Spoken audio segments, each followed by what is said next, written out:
오늘 앞서 말씀드린 대로 사순절 5번째 주일입니다. 이제 다음 주일이 종료주일입니다. 종료주일 하면은 여러분 기억나시죠? 예수님께서 뭐 하는 날이었습니까? 예루살렘 성으로 입성하는 날이었죠. 예루살렘 성으로 입성하는 날. 갈릴리에서 예루살렘으로 가는 거리가 한 200km인가? 뭐 그 정도 돼서 한 3일에서 5일 정도가 걸립니다. 그래서 종료주일 한 주 전인 오늘 제가 본문 말씀을 정한 게 마가복음 10장 32절 말씀인데 32절에 보면 예루살렘으로 올라가는 길에라고 하고 있지 않습니까? 그러니까 딱 한 주 전에 종료주일 한 주 전 예루살렘으로 올라가는 길에. 여러분 지금 한국에서 아주 히트를 치는 유명한 영화가 있답니다. 왕과 사는 남자 맞나요? 왕과 사는 남자. 1,400만 명이 영화를 관람했다고 합니다.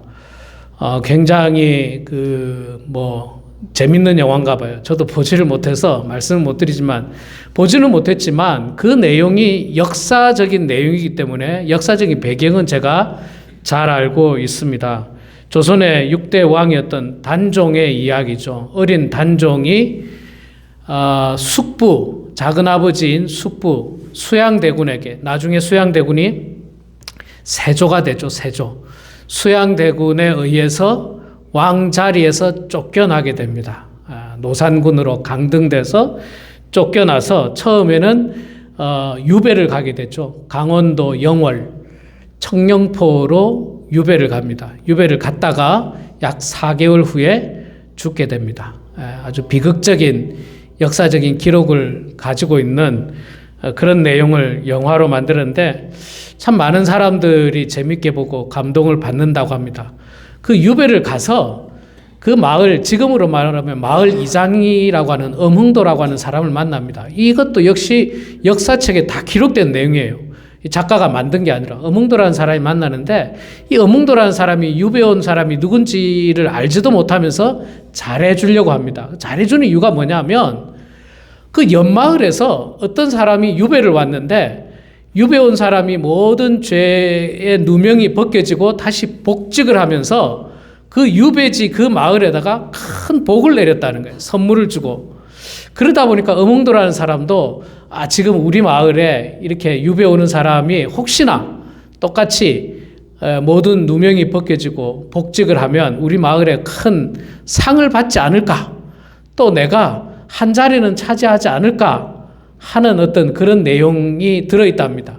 물론 처음에는 그런 의도로 왕과 만났지만 나중에는 충심 어린 마음으로 왕의 시신을 수습하고 왕을 잘 섬겼다는 그런 역사적인 기록이 있는 배경을 가지고 이 영화를 만들었다고 합니다.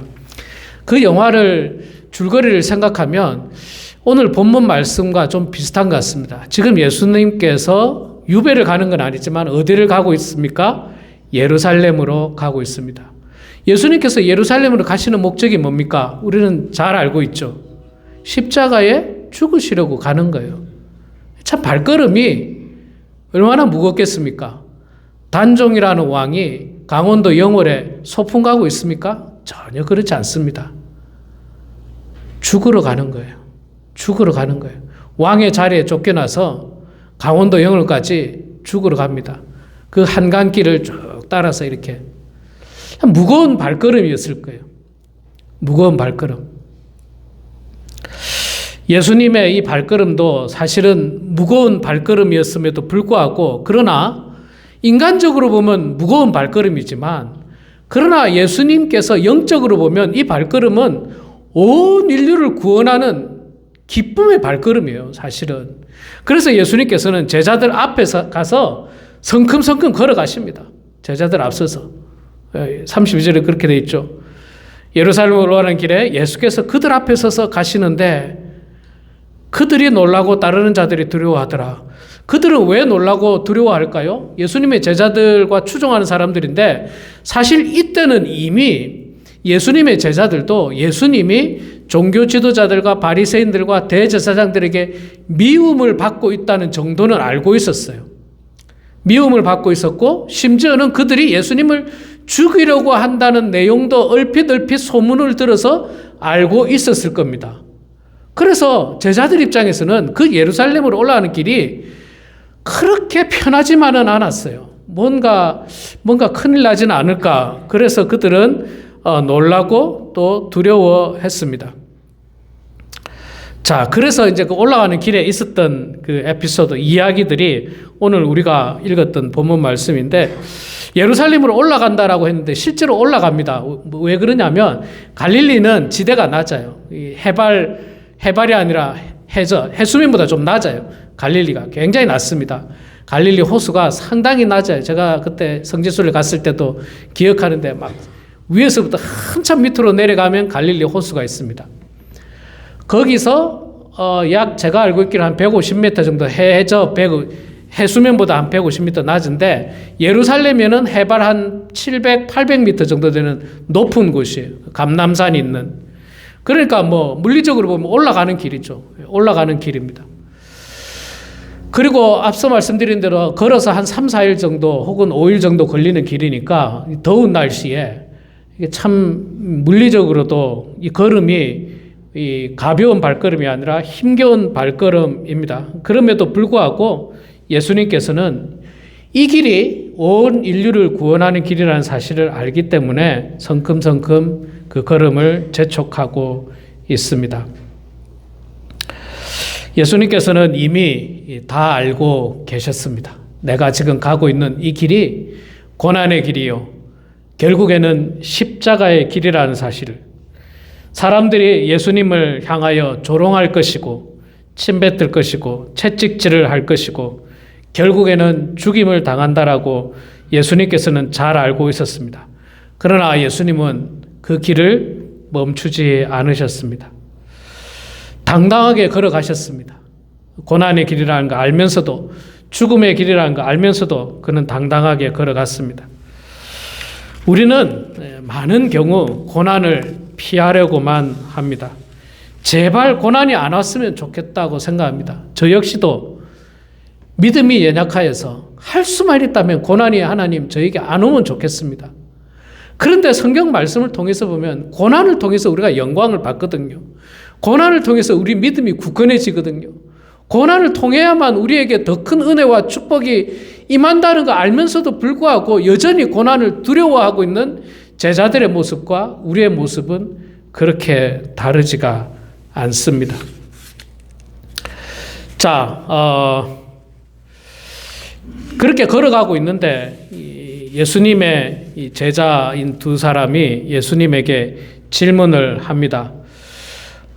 이 엄중하고 이 심각한 상황 속에서 예수님의 제자인 특별히 야고보와 요한이 예수님에게 질문하죠. 선생님이여, 무엇이든지 우리가 구하는 바를 우리에게 하여 주시기를 원하옵나이다.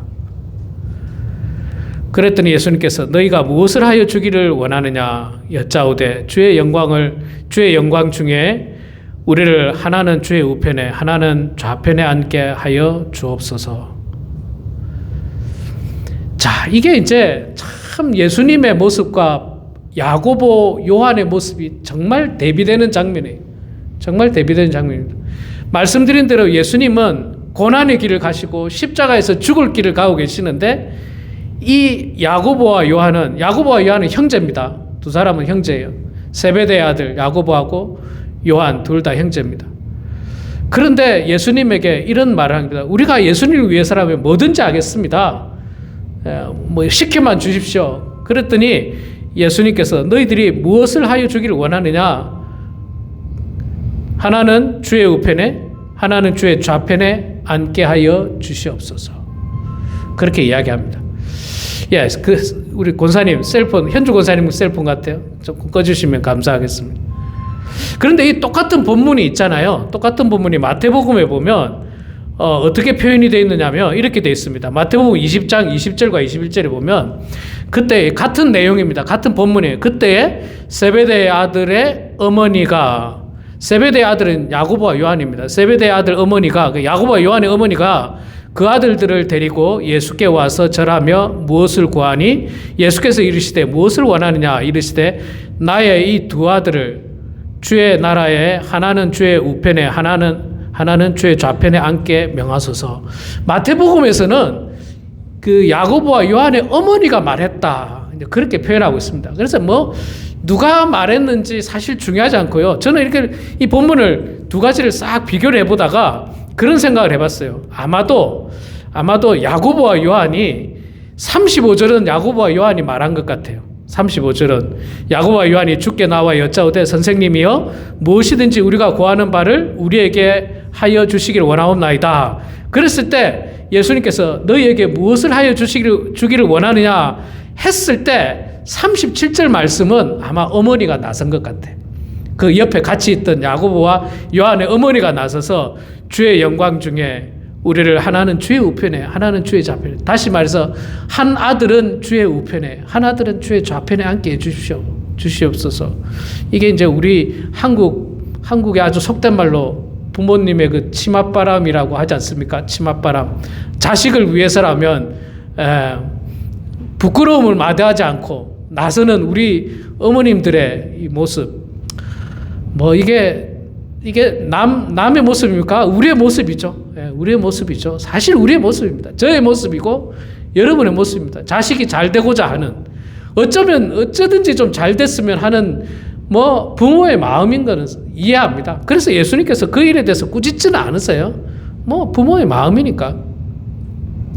근데 중요한 거는 뭐냐면 이거 누가 말했느냐가 중요한 게 아니라 예수님의 관점과 제자들의 관점이 완전히 틀렸다는 게 이게 중요한 문제예요. 예수님의 관점은 고난의 길이요 십자가의 길입니다. 그래서 예수님께서 뭐라고 합니까? 내가 마시는 잔을 네가 마실 수 있겠느냐? 내가 마시는 잔. 38절에 예수께서 이르시되 너희는 너희가 구하는 것을 알지 못하는도다. 너희들이 지금 말하는 걸 알지 못하고 있어. 내가 마시는 잔을 너희가 마실 수 있겠느냐? 내가 받는 세례를 너희가 받을 수 있겠느냐? 예수님이 마시는 잔은 무슨 잔입니까? 고난의 잔이에요. 십자가의 죽음의 잔이에요. 고통의 잔이에요. 그런데 제자들이 생각하는 잔은 뭡니까? 영광의 잔입니다. 면류관의 잔이에요. 축배의 잔입니다. 그러니까 예수님은 십자가의 고난을 너희들이 나와 함께 할 수 있겠느냐? 이 질문이에요. 그랬더니 야고보와 요한이 저희들도 마실 수 있습니다. 그런데 그 십자가의 고난을 마시겠다는 게 아니라 영광을 우리가 취할 수 있습니다. 면류관을 취하겠습니다. 예수님 옆에서 한 자리 차지해서 한 권력 차지해서 우리가 옆에서 예수님을 잘 보좌하겠습니다. 관점이 완전히 틀린 거죠. 완전히 틀린 거예요. 우리 성도님들 가운데는 그런 분들이 없겠습니다만은 아주 간혹 교회에 나오는 분들의 목적이 십자가의 고난을 극복하고 십자가의 고난 뒤에 있는 영광을 소망하는 신앙이 아니라 십자가의 고난은 다 없어지고 무조건 영광만을 바라는 신앙을 가지고 교회에 나오면 큰 실망밖에 할 수 없다는 겁니다. 큰 실망밖에 할 수 없습니다. 세상 이치도 그래요. 세상 이치도. 고난 없는 영광이 어디 있습니까? 고난 없는 영광. 세상 이치도.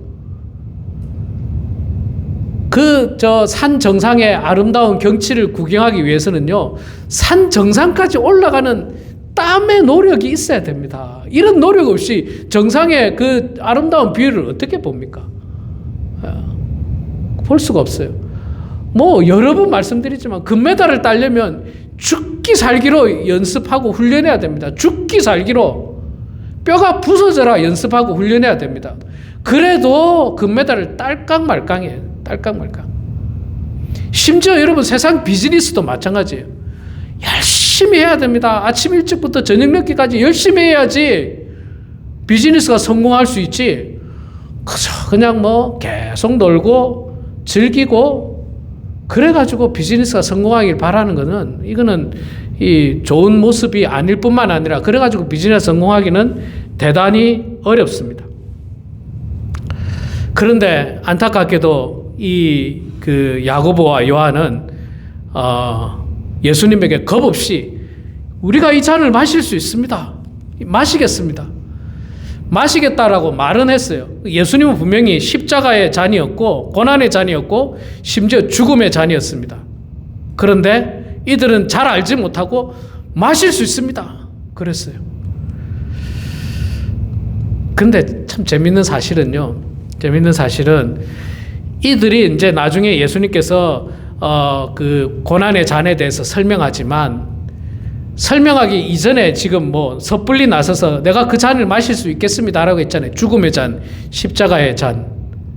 그런데 예수님의 12 제자 가운데 가장 먼저 순교하는 사람이 누구냐면 바로 야고보입니다. 야고보예요. 사도행전 12장에 나와요. 사도행전 12장. 가장 먼저 순교한 사람이 야고보예요. 야고보가 예수님 죽기 전에 십자가 지시기 전에 내가 주님의 십자가를 질 수 있습니다. 아니 주님의 잔을 내가 마실 수 있습니다. 라고 멋모르고 이야기했어요. 멋모르고. 면류관을 받을 걸로 생각하고 주님의 잔을 마실 수 있습니다. 라고 말했는데 결국에는 제자들 가운데 물론 여러분 제자들이 다 순교했습니다. 요한 정도 빼놓고는 다 순교했는데 그 중에 가장 먼저 순교한 사람이 바로 이 말을 했던 야고보예요. 야고보 참 아이러니하기도 하죠. 그 말대로 되어버렸어요. 그래 야고보야 네가 정말 네가 한 말대로 내 잔을 마셨구나. 내 잔을 마셨구나. 그리고 요한은 끝까지 예수님의 가족을 책임지고 반모섬에 유배 가서 정말 요한복음을 기록하고 요한 1, 2, 3서를 기록하고 요한계시록을 기록하면서 많은 사람들에게 영감을 끼쳤던 일을 하고 그런 생을 마감하게 됩니다. 그도 역시 순교했다라고 해도 과언이 아닙니다. 다 결국에는 그 잔을 마셨던 겁니다. 그 잔을 마셨어요.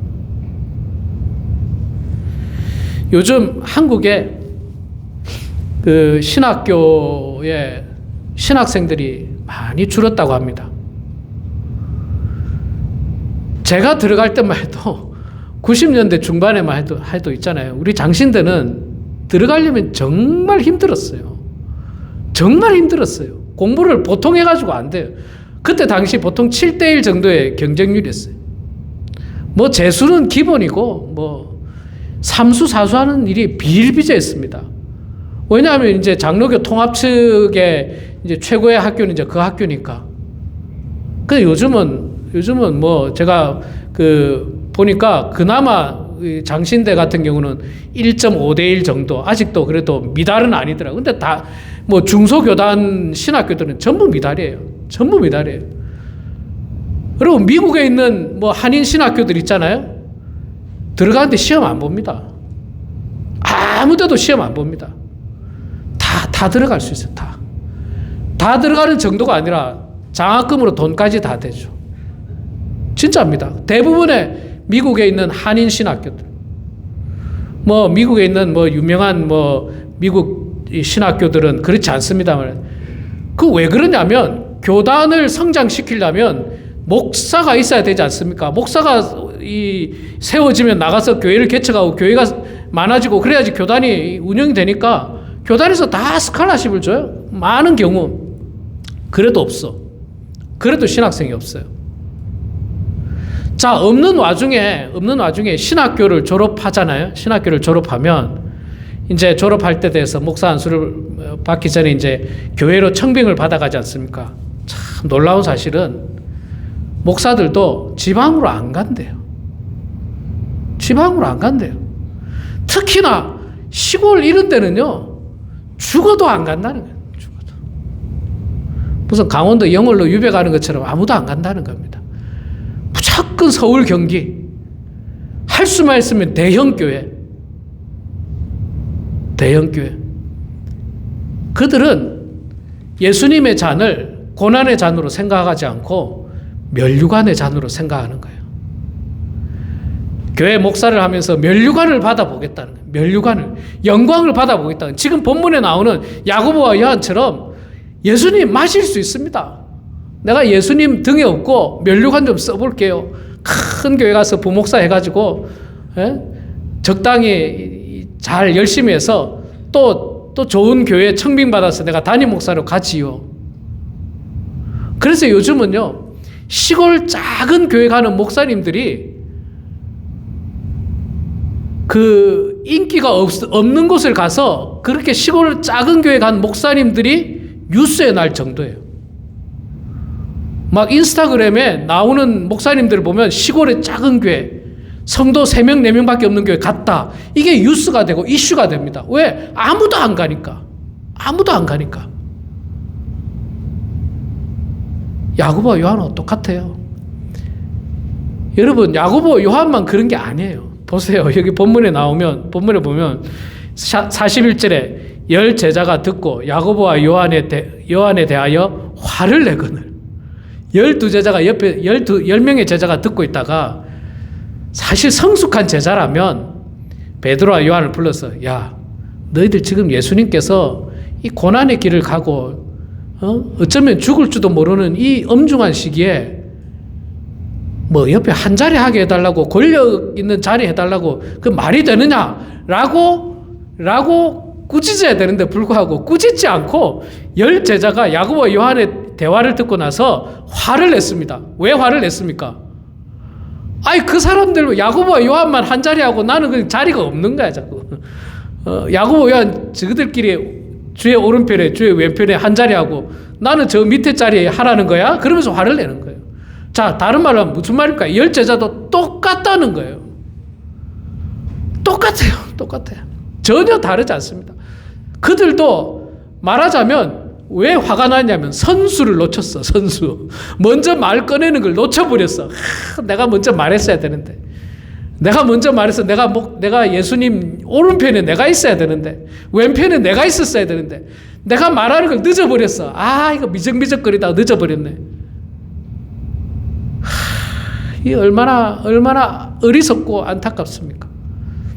예수님은 죽음의 길을 향해 가고 있는데 이들은 여전히 한 권력을 차지하고 싶은 거예요.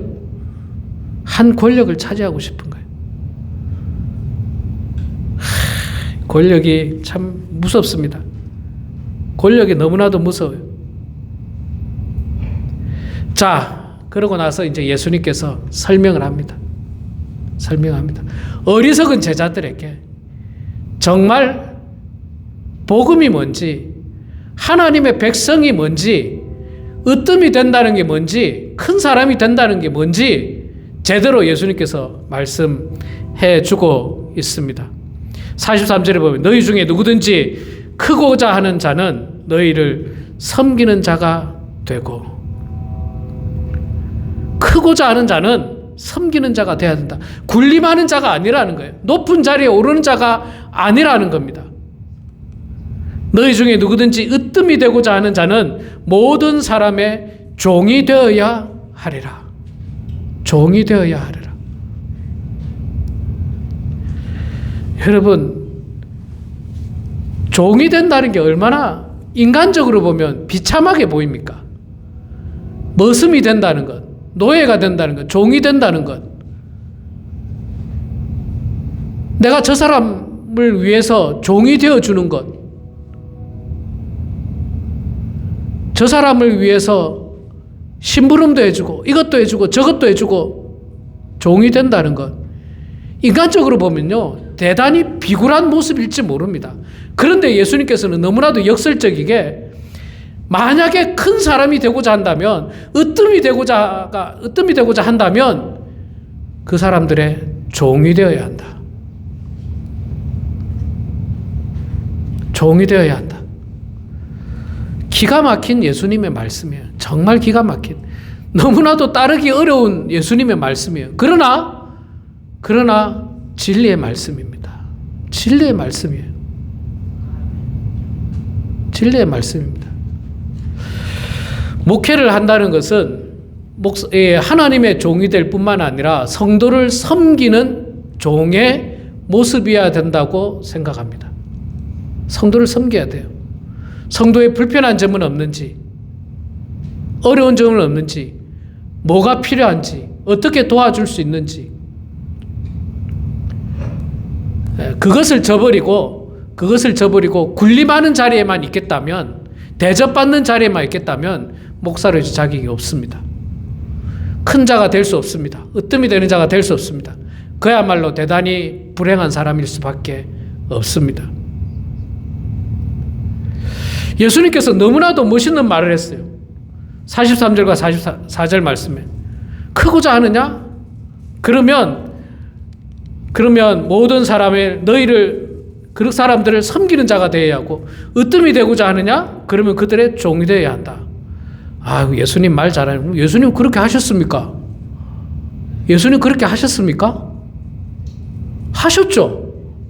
어떻게 하셨습니까? 45절에 나오죠. 인자가 온 것은, 예수님을 말하는 겁니다. 내가 온 것은 섬김을 받으려 함이 아니라 도리어 섬기려 하고 자기 목숨을 많은 사람의 대속물로 주려 함이니라. 내가 십자가에 죽으면서 너희들을 섬기겠다라고 하는 예수님의 결단인 거예요. 결단. 그러니까 예수님이 사람들을 섬기는데 어디까지 섬긴다? 목숨을 내놓으면서 섬기겠다는 거예요. 예수님 그렇게 하셨습니까? 안 하셨습니까? 하셨죠. 그러니까 말만 하는 예수님입니까? 말과 행동을 실천하는 예수님입니까? 당연히 예수님은 실천하는 예수님이었습니다. 목사인 저도 마찬가지예요. 제가 이렇게 설교하지 않습니까? 설교하는데 목사는 안 하면서, 속된 말로 지는 안 하면서 나보고 하라 한다고. 그 누가 따르겠습니까? 누가 따르겠어요? 끊임없이 목회자도 스스로 나는 하나님의 종이면서 성도들을 섬기하는 종이다. 성도를 섬기하는 종이다. 내가 그들의 발을 씻어줘야 되고, 그들의 어려움을 도와줘야 되고, 그들의 필요를 채워줘야 되고, 그 사명이 없으면 진짜 믿는 사람이라고 말하기가 어렵다고 예수님께서는 말씀하는 거예요. 그냥 예수를 아는 사람은 많아요. 많은 사람이 예수를 알고 따라는 다녔어요. 그러나 예수님의 이 정신, 예수님의 이 마음, 이거를 따르는 사람이 있느냐? 제자들에게 이것을 가르쳐주고 있는 겁니다. 그러면서 말하기는 장차 너희들이 이런 사람이 되라는 거죠. 이런 사람이. 그리고 실제로 예수님의 제자들은 가룟 유다를 제외하고 다 예수님이 말한 그런 사람이 되었습니다. 그런 사람이 되었어요. 그들의 목숨을 많은 사람들을 위해서 헌신하고 수고했습니다. 복음을 위해서 그들은 생명을 아끼지 않고 복음을 전했습니다. 사도 바울도 역시 마찬가지로 생명을 아끼지 않고 복음을 전하는 삶을 살다가 하나님 나라로 갔던 사람입니다. 우리 사랑하는 성도 여러분, 우리는 어떻습니까? 앞뒤를 분간하지 못하고 있는 야고보와 요한의 모습은 아닌지요? 말씀드렸다시피 야고보와 요한도 나중에 예수님을 제대로 알고 예수님의 십자가를 바라보고 부활을 경험하고 성령 충만함을 경험한 다음에 그들은 완전히 새로운 제자로 바뀌게 됩니다. 그리고 야고보는 가장 먼저 순교의 길에 들어서게 됩니다. 요한 역시 마찬가지고요. 혹시 우리 가운데 본문에 나오는 야고보와 요한의 마음으로 교회를 나오고 있다면, 본문에 나오는 야고보와 요한처럼 교회에 왔다 갔다 하고 있다면, 이제는 예수님의 십자가의 죽으심과 부활하심, 성령 충만을 받고 정말 예수님의 말씀대로 살아가는 그런 야고보와 요한과 같은 신앙을 우리 모두가 본받아서 하나님 앞에 섰을 때에 부끄럽지 않고 우리 모두가 하나님 앞에 칭찬과 영광을 받게 되는 그런 우리 모두가 되길 주의 이름으로 축원합니다. 기도하겠습니다. 사랑의 아버지 하나님, 은혜를 감사합니다. 부족하고 연약한 저희들을 주님 사랑하여 주셔서 여전히 예수님의 십자가의 그 놀라운 사랑을 알지 못하고 깨닫지 못하고 끝없이 저희들은 한 자리를 원하고 권력을 원하고 물질의 축복만을 원하는 저희들의 연약한 믿음을 주여 용서하여 주시고, 예수 그리스도의 십자가의 죽으심과 부활하심, 성령 충만을 받은 야고보와 요한의 모습처럼 이제는 정말 예수님이 말씀하셨던 것처럼 섬김을 받으려 함이 아니라 섬기기 위해서 쓰임받는 저희들, 정말로 크고자 한다면 다른 사람들을 섬기고 으뜸이 되고자 한다면 다른 사람들의 종이 되고자 하는 결단과 헌신이 우리 가운데 임하게 하여 주시옵소서. 그래서 진짜 예수를 믿게 하시고 진짜 하나님의 자녀가 되는 축복이 우리 가운데 임하게 하여 주시옵소서. 감사드리며 살아계신 예수님의 이름으로 기도드리옵나이다. 아멘.